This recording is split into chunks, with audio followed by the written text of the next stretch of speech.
Hoy veremos Apocalipsis 12 y el gran conflicto entre el diablo y sus sistemas y Cristo y su iglesia remanente.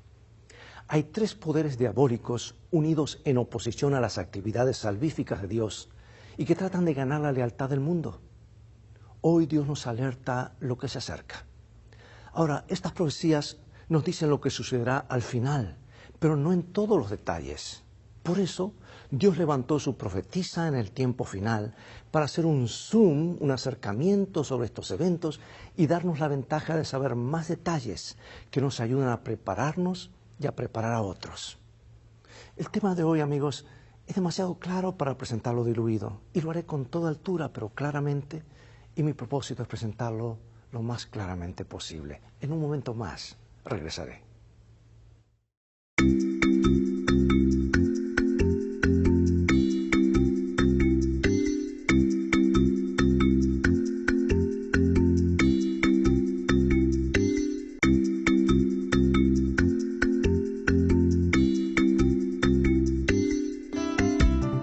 Lecciones de Vida, un estudio semanal de las lecciones de la Escuela Sabática.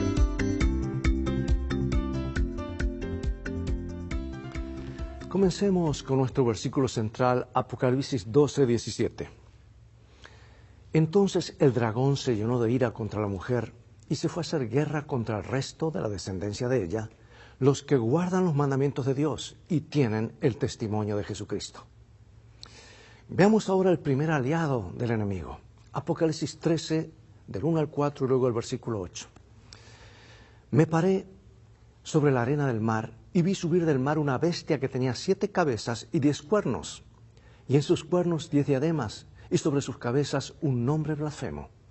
Y la bestia que vi era semejante a un leopardo, y sus pies como de oso, y su boca como boca de león. Y el dragón le dio su poder, su trono y grande autoridad. Vi una de sus cabezas como herida de muerte, pero su herida mortal fue sanada, y se maravilló toda la tierra en pos de la bestia. Y adoraron al dragón que había dado autoridad a la bestia, y adoraron a la bestia diciendo, ¿quién como la bestia? ¿Y quién podrá luchar contra ella? Y la adoraron todos los moradores de la tierra, cuyos nombres no estaban escritos en el libro de la vida del Cordero, que fue inmolado desde el principio del mundo. Bueno, una bestia representa un poder político, pero la descripción de la bestia que sale del mar, o sea, lugar donde hay mucha gente, apunta a un poder que es tanto religioso como político. Observa la similitud con el dragón. La bestia tiene 7 cabezas y 10 cuernos, lo mismo que el dragón en Apocalipsis 12:3. Nos dice, también apareció otra señal en el cielo, he aquí un gran dragón escarlata, que tenía 7 cabezas y 10 cuernos, y en sus cabezas 7 diademas. Esto muestra la conexión entre los dos.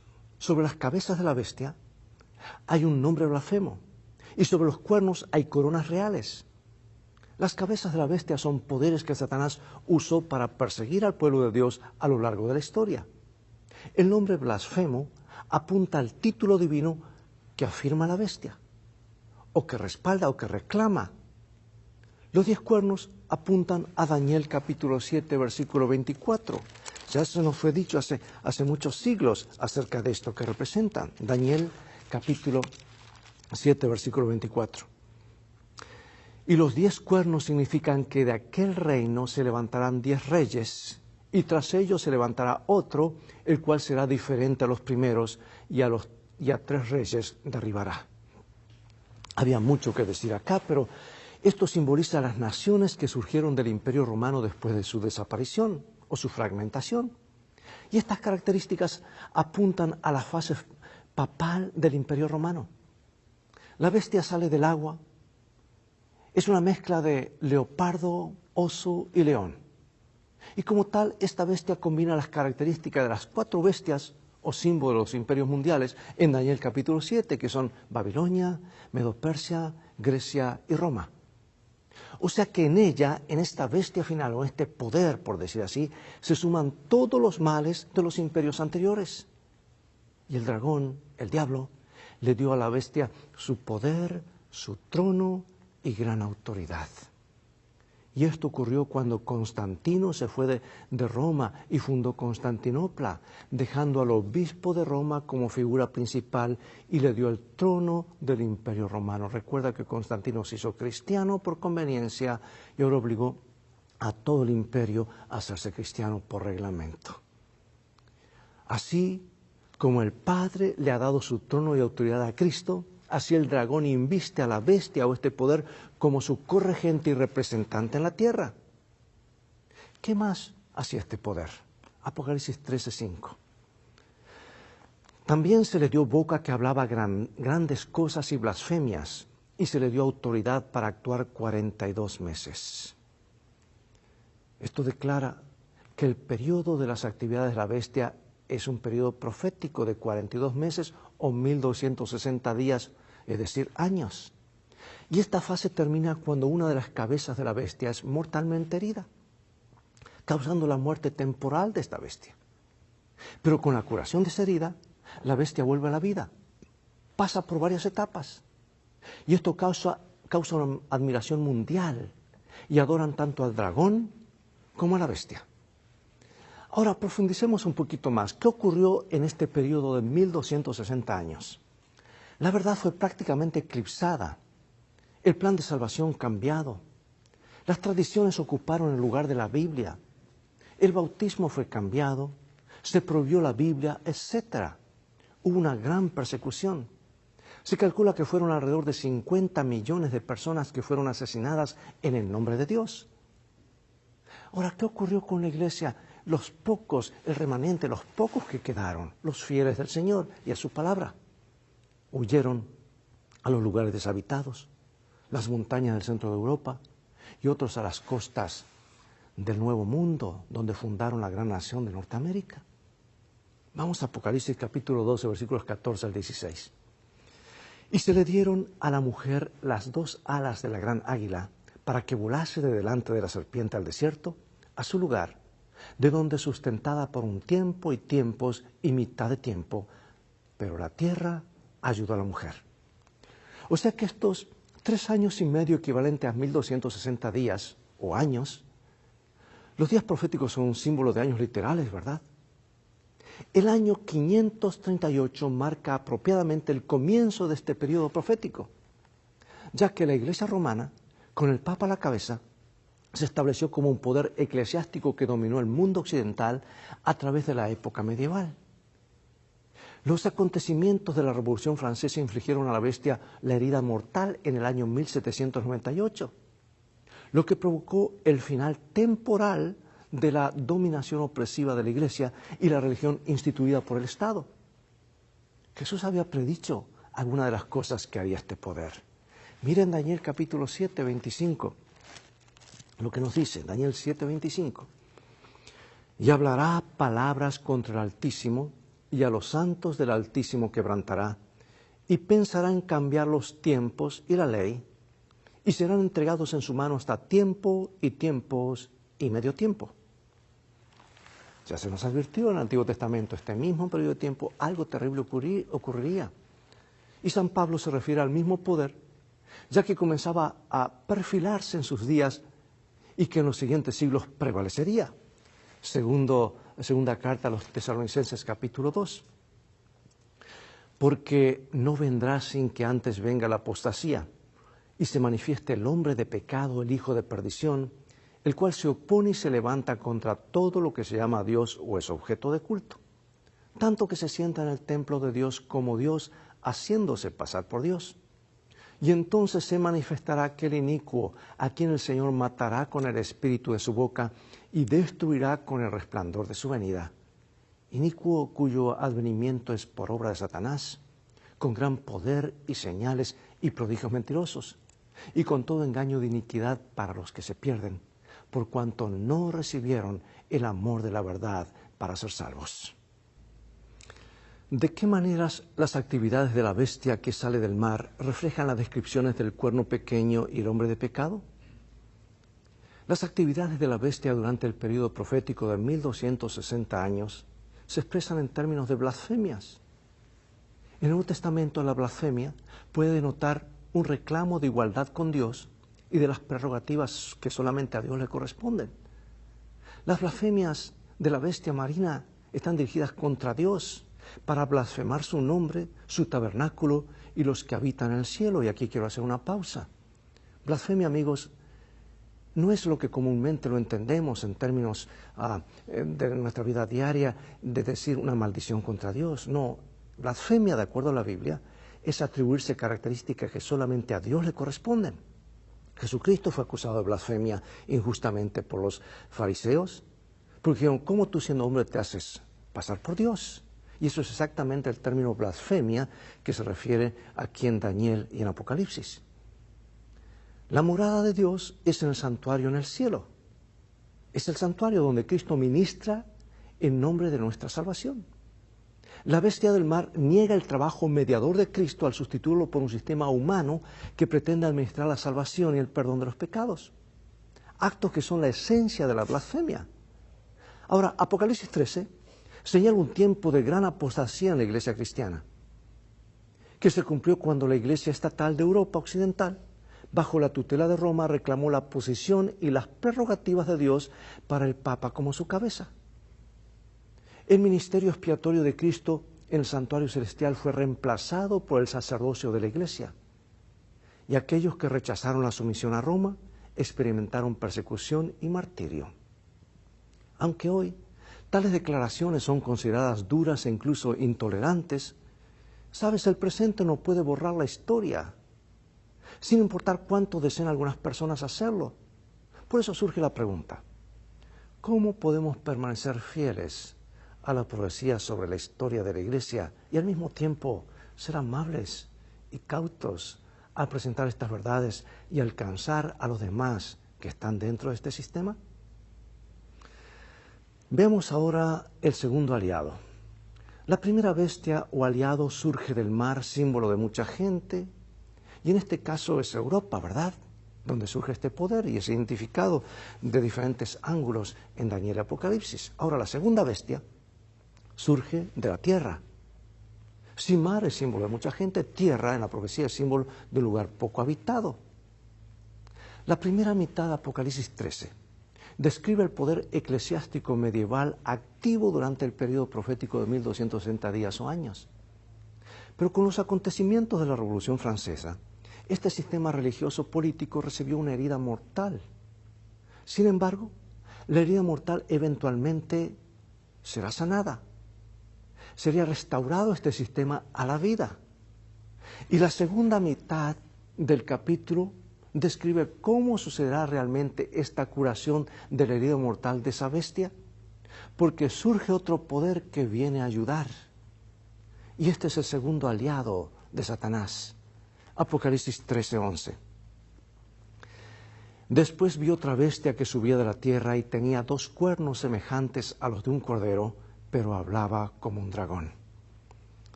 ¿Cuáles son las características de la segunda bestia? A la luz de Apocalipsis 12, ¿cuál es el significado del hecho de que esta bestia emerge de la tierra y no del mar? Ahora Juan observa a otra bestia que surge de la tierra.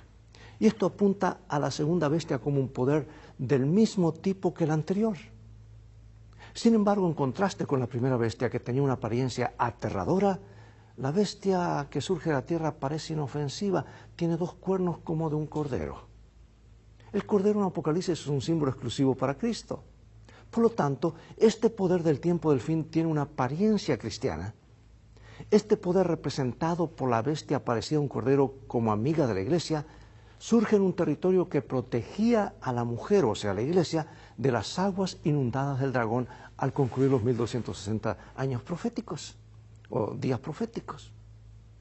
Obviamente, es un nuevo poder en la escena, surgido como una potencia mundial después que la bestia que surge del mar recibió la herida mortal durante los eventos de la Revolución Francesa, lo que significa que es exclusivamente un poder de los últimos tiempos. El texto muestra, sin embargo, que este poder como cordero eventualmente comenzará a hablar como el dragón, como el mismo diablo. Y este poder del tiempo del fin será fundamental para tratar de hacer que el mundo entero adore a la primera bestia que recibió la herida mortal. Y esto muestra que el territorio en el periodo postmedieval, que en algún momento habría proporcionado protección y refugio seguro para la iglesia, en algún momento tendrá un papel perseguidor en los eventos de los últimos días. Mira, Ellen White comenta esto claramente en un libro que te recomiendo ampliamente. De paso, tengo varios libros aquí y que hemos de presentarlos en un momento más acerca del tema que hoy se trata y que quiero recomendar. Pero quiero ahora ir al libro El Conflicto de los Siglos. Te ruego, en el nombre del Señor, que leas este libro. No creo que haya nadie listo para el regreso de Jesús si no ha leído este libro de tapa a tapa, vez tras vez. Léelo, digiérelo. Es el mensaje de Jesús para que salgamos de Babilonia y estemos en el remanente. Y esa es la revelación clara de lo que ha ocurrido en los últimos días. Dice la página 493. ¿Cuál era en 1798 la nación del Nuevo Mundo cuyo poder estuviera entonces desarrollándose, de modo que se anunciara como nación fuerte y grande, capaz de llamar la atención del mundo? La aplicación del símbolo no admite duda alguna. Una nación, y solo una, responde a los datos y rasgos característicos de esta profecía. No hay duda de que se trata aquí de los Estados Unidos de Norteamérica. Cuando Estados Unidos fue identificado por primera vez como esta bestia, no tenía el poder y la influencia que tiene ahora. Pregunto, ¿cómo ayuda este hecho a afirmar la identificación de los Estados Unidos como el poder representado en esta profecía? Vayamos a Apocalipsis capítulo 13, versículo 12. ¿Qué hace este poder? Dice, y ejerce toda la autoridad de la primera bestia en presencia de ella, y hace que la tierra y los moradores que en ella adoren a la primera bestia, que en ella adoran a la primera bestia cuya herida mortal fue sanada. O sea que al final de los tiempos, la bestia parecida a un cordero comienza a ejercer la autoridad de la primera bestia, actuando como lo hace el Espíritu Santo. Y a medida que el Espíritu Santo ejerce la autoridad de Cristo, dirige la gente hacia Él, hacia Cristo.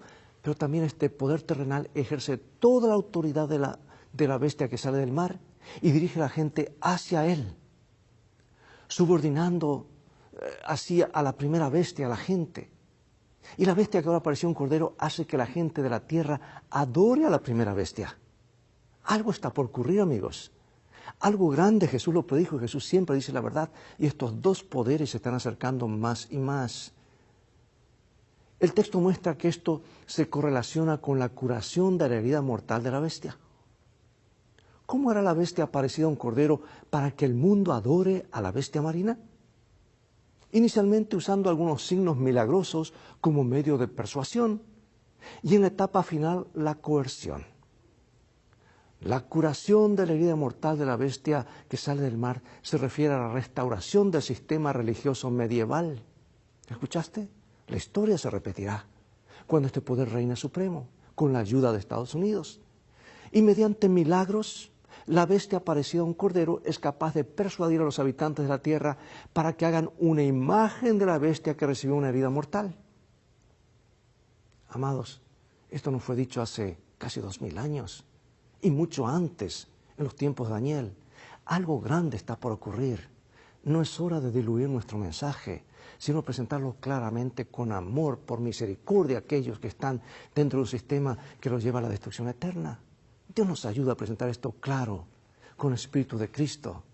No con un bate, no con un garrote, no con un palo, sino Jesús lo dijo por amor, porque quiere que sepamos la verdad de cómo se ha estado fraguando el gran engaño final. Una imagen es una réplica de alguna realidad. El mundo será guiado a crear un sistema religioso que replicará en algunos aspectos al de la Edad Media. La gente aceptará esos milagros engañosos como la manifestación del poder divino. Por eso, si tú te vas a hacer milagros y piensas que eso es lo más importante, el diablo tiene preparado un gran milagro en el tiempo final para llevarnos a creer que ese es el camino correcto. Cuando los poderes civiles y políticos se unan a las principales organizaciones religiosas para imponer la religión a la gente, entonces se formará una imagen para la bestia. Y mediante la persuasión coerciva, la gente del mundo será seducida a reconocer y aceptar la autoridad de la primera bestia. Si Dios mismo se negó a forzar nuestra adoración y obediencia, estando dispuesto a ir a la cruz, ¿qué nos dice acerca de cuán malvada se convertirá esta confederación final de fuerzas? Apocalipsis 3 indica que la bestia parecida a un cordero tendrá un papel principal en la crisis final. Porque esta potencia mundial establecerá un sistema mundial que reflejará el cristianismo medieval con el fin de controlar las creencias de las personas. Este poder obliga a todos a recibir una marca, la marca de la bestia. Va a ocurrir, amados, creamos o no, porque Jesús siempre dice la verdad. Mira lo que va a ocurrir. Un momento más te voy a presentar un libro que debías leerlo, aunque está en inglés, pero es impresionante realmente. Apocalipsis 13, 16 y 17 nos dice Jesús. Jesús reveló esto a San Juan. Y hacía que a todos, pequeños y grandes, ricos y pobres, libres y esclavos, se les pusiese una marca en la mano derecha o en la frente, y que ninguno pudiese comprar ni vender, sino el que tuviese la marca o el nombre de la bestia o el número de su nombre. Pregunto, ¿qué tiene que ver con poner los sellos en la frente y en la mano derecha con los mandamientos de Dios? La frente indica convicción, la mano conveniencia. Las personas de todas las clases sociales serán presionadas para recibir la marca de la bestia en su mano derecha o en sus frentes. Recibir esta marca significa estar del lado de la bestia. Así como el sello identifica a los que pertenecen a Dios, así la marca de la bestia identifica a los adoradores de la bestia. La marca de la bestia no es un signo visible de ningún tipo. Y aquí quiero hacer otro paréntesis y decir, amigos, el mundo se está preparando paso a paso para recibir esto. Lo van a recibir de una forma automática y muchos cristianos de una forma lógica, pensando que esto es lo que conviene, me conviene a mí, me conviene al país, conviene a la nación, conviene al mundo, porque vendrán crisis en el medio ambiente, crisis financieras, crisis morales, crisis de toda clase, y la gente tratará de buscar a Dios y se impondrá un día obligatorio para que la gente adore, diciendo regresemos a Dios al día de la mayoría. Jesús nos lo dijo, se acerca ese momento rápidamente. Ahora, si la colocación en la mano derecha o en la frente se basa en las instrucciones que Moisés dio a los israelitas para atar la ley de Dios como una señal en sus manos o en sus frentes, esto sugiere que la marca en la frente tiene que ver con la impresión de la ley de Dios en la mente. Y en la mano derecha con el comportamiento, lo que la gente hace, lo que hacemos. Los asuntos centrales en la crisis final serán la adoración y la obediencia a Dios al guardar sus mandamientos. El mandamiento del sábado, en particular, será la prueba de fidelidad y obediencia. Como el sábado es el signo distintivo de la obediencia del pueblo de Dios, pueblo fiel de Dios, así la marca de la bestia es el signo de la obediencia a la bestia. Y la marca de la bestia es un ataque directo al cuarto mandamiento, amados. Funciona como la sustitución de los mandamientos humanos por los mandamientos de Dios. La mayor evidencia de este hecho es la institución humanamente establecida del domingo como el día de oración en lugar del sábado, el día ordenado por las Escrituras, por Dios. Nosotros adoramos al Señor como Creador, y el sábado, el séptimo día, desde el comienzo de nuestro mundo, se ha mantenido como el verdadero signo de su creación. Y el intento de cambiar el signo de la creación de Dios a otro día es un intento de usurpar el rol y el poder de Dios mismo. Apocalipsis 13 continúa. Y hacía que a todos, pequeños, grandes y ricos, pobres, libres y esclavos, se les pusiese una marca en la mano derecha o en la frente, y que ninguno pudiese comprar ni vender, sino el que tuviese la marca o el nombre de la bestia o el número de su nombre. Aquí hay sabiduría. El que tiene entendimiento cuente el número de la bestia, pues es número de hombre y su número es 666. El 666 no es la marca de la bestia, amigos. Es un número que identifica a la bestia. Apocalipsis presenta por lo menos 8 características para identificar este poder. Y una de ellas es esta, el 666. Bien es sabido, aunque lo niegan y no se habla mucho de esto, es que en la mitra del Papa está escrito Vicarius Filii Dei, y lo estuvo en el pasado por mucho tiempo. que quiere decir vicario del Hijo de Dios, y esto da en latín 666. O sea que este es un título que no se le impone a alguien, sino que esta institución reclama y defiende. Me gustaría tener tiempo para desarrollar este tema del 666. Es fascinante, pero hay un libro en 3 tomos escrito por Edwin de Kock. Y ahí tiene su email en pantalla, edekock@hotmail.com, históricamente documentado, y que es posiblemente el mejor estudio que se ha hecho a través de la historia del 666. Él ha escrito varios libros, pero quisiera presentarte estos libros. Allí escribe el autor. Él seguramente te indicará, están en inglés, pero hay muchos otros libros que lo ha hecho también en español. Por eso, al estudiar este tema, tenemos que ir a fuentes realmente confiables y que escudriñaron a fondo sobre este asunto. La marca de la bestia es el domingo conectado a un sistema de falsas enseñanzas, así como el sello de Dios es el sábado conectado a toda la verdad bíblica. Y ahora, amados, para concluir, vemos que el Apocalipsis muestra que el sábado será el signo de obediencia al final de la historia. Sin embargo, debemos recordar que la observancia del domingo ahora no significa tener la marca de la bestia. La observancia del domingo se convertirá en la marca de la bestia solo cuando la persona, a pesar de los engaños que existen, haya comprendido claramente los problemas que conlleva elegir un día de adoración, cuando tome una decisión a favor o en contra de Dios. Sin embargo, ese tiempo aún está en el futuro. Comenta Elena de White, dice ella, nadie ahora ha recibido la marca de la bestia, el tiempo de prueba no ha llegado aún. Hay cristianos verdaderos en todas las iglesias, sin exceptuar la comunidad católica romana. Nadie es condenado hasta que haya tenido la luz y haya visto la obligación del 4º mandamiento. Pero cuando se ponga en vigencia el decreto que ordena falsificar el sábado, y el fuerte clamor del tercer ángel amoneste a los hombres contra la adoración de la bestia y su imagen, se trazará claramente la línea entre lo falso y lo verdadero. Entonces, los que continúen aún en transgresión recibirán la marca de la bestia. Amados, se acerca el momento en que la marca de la bestia se convertirá en el tema central al elegir un día de adoración que será la prueba de fidelidad para muerte eterna o vida eterna. Y Apocalipsis hace un llamado al pueblo de Dios para que tomen la Biblia y con espíritu escrutador estudien la palabra profética por sí mismos y hagan todo lo posible para alcanzar a los que hoy no han sido alcanzados por Cristo con el Evangelio. Por eso el último mensaje, salid de Babilonia y cuidado con la marca de la bestia, es el último mensaje de Jesús. Finalizo con estas preguntas. Al observar la situación del mundo hoy, ¿qué evidencias ves en las esferas religiosas que hay una mezcla entre la religión y la política? Amigos, hay mucho más que estudiaremos en esta serie. Te invito a estudiar el Apocalipsis y recuerda, tú vales mucho para Jesús. Él te ama más de lo que puedes imaginar. Dios te bendiga y Maranatha.